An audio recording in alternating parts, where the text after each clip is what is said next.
नमस्कार न्यूज पंच को स्वागत करुच्ची मु तपन। राज्यसभा निर्वाचन पर नामांकन करथिबा प्रार्थी मानक नामांकन कायम रही एवं 5 जन प्रार्थी मैदान रे अछंती। दिलीप राय स्वाधीन भाव में निर्वाचन लड़ुचंती। भारतीय जनता पार्टी तांको समर्थन जनाउची। एपरिक दिलीप राज्यसभा निर्वाचन रे जितिबे बोली बड़ दंभोक्ति करुछंती। किंतु दिलीप रायंकर किछि स्काम को नहीं वर्तमान भारजोर चर्चा होची जे कोयला दुर्नीति मामला रे दिलीप राय को 3 वर्ष जेल दंडादेश होइथिला। ये होची 2020 मसीहार कथा जेतेबेले तांको जेल दंडादेश होइथिला। से कथा वर्तमान विभिन्न राजनैतिक दल तांको सोशल मीडिया रे पोस्ट करुछंती एवं दिलीप राय को भारतीय जनता पार्टी बैक करुछि केमिति बोली अनेक प्रश्न करुछंती। आपन कहि रखे 2024 निर्वाचन रे मध्य दिलीप राय निर्वाचन लढिथिले एवं परास्त मध्य होइथिले। आउ एबे दिलीप राय स्वाधीन भाव में निर्वाचन लढुचंती। भारतीय जनता पार्टी सबले कहे आम दुर्नीति विरुद्ध में लड़े करुचु, किंतु अनेक दुर्नीतिखोर नेता एवं तांकरी दल में सामिल अच्छा। सारा देश में जदि आप खोजे ताहले 50 रु अधिक दुर्नीतिखोर नेता बाहर जो माने कि भिन्न दल में थिले भारतीय जनता पार्टी को शिफ्ट करछंती। तो ये तालिका दिलीप राय भारतीय जनता पार्टी रे एपर्यंत अछंती, किंतु तांको नाँ रे कोयला दुर्नीतिर दाग एपर्यंत लिभि नाही।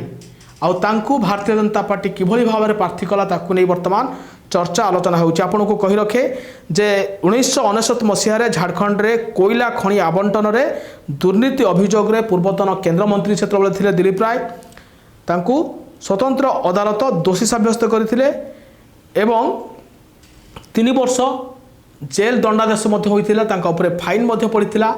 आउ से कथा को एबे उठाउछंती विरोधी माने उठाउछंती जे जेतेबेले कहा जाउछि जे विधायक माने तांका विवेक अनुसार भोट देबे, सेतेबेले विधायक माने जहांक नारे कोयला दुर्नीतिर अभियोग आसीछि से दोषी साब्यस्त होइछंती। एभली जने प्रार्थी को विधायक माने विवेक अनुसार भोट देबे कि ए प्रश्न एबे साधारण रे उठिबा आरंभ होइछि।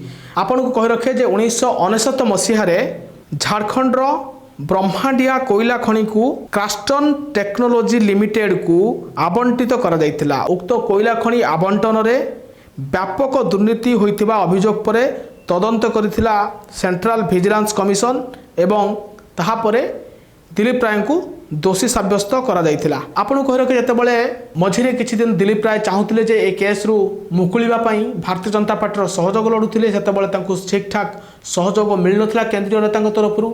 सेतेबेले गोटे चर्चा होउथिला जे दिलीप राय हुए तो भारतीय जनता पार्टी छाड़ी देबे। समीर महांती सेतेबेले तांकर गोटे बाइट वर्तमान बीजेडी पक्षरु भाइराल करा जाउछि, जोंतिरे समीर महांती कहउचंती जे दिलीप राय चाहुतिले जे कोयला दुर्नीति जो तांको ऊपर अभियोग आसीछि एथिरे तांको भारतीय जनता पार्टी हेल्प करू, जेहेतु तांको हेल्प करा जायनि सेथि पई से भारतीय जनता पार्टी छाड़ी देबे बोली एभली निष्पत्ति नैछंती बोली भारतीय जनता पार्टी नेता पूर्वतन राज्य सभापति जे थिले समीर महांती तांकर गोटे बयान मध्य भाइराल होउछि। 3 वर्ष जेल दंडादेश मध्य होइथिला दिलीप राय को। वर्तमान दिलीप राय राज्यसभार प्रार्थी आउ विधायक मानन को अपील करुछंती जे विवेक अनुसार भोट देवा पई। आउ सामना रे अछंती दत्तेश्वर होता। ए दुईंक निर्वाचन लड़ाई वर्तमान बेस रोचकपूर्ण होगा को जाउछि, कारण दिलीप राय पूर्व मध्य राज्यसभा निर्वाचन रे सफल होइछंती। क्रॉस भोटिंग बिजु जनता दल रु सेतबेले भी होइथिला। तो एथर भी क्रॉस भोटिंग हेबार यथेष्ट संभावना रही।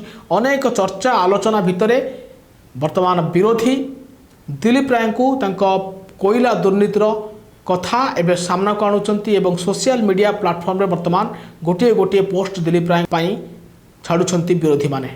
आपण कोन भाबुचंती जड़े व्यक्ति जहां नाँ रे कोयला दुर्नीतिर अभियोग आसीछि से दोषी साब्यस्त होइचंती, से भली व्यक्ति को ओडिशार विधायक माने राज्यसभा को पठेइबे कि कमेंट करि जणांतु। एभली अधिक खबर देखिया पाई न्यूज पंच सहित जोड़ी हिरंतु। नमस्कार।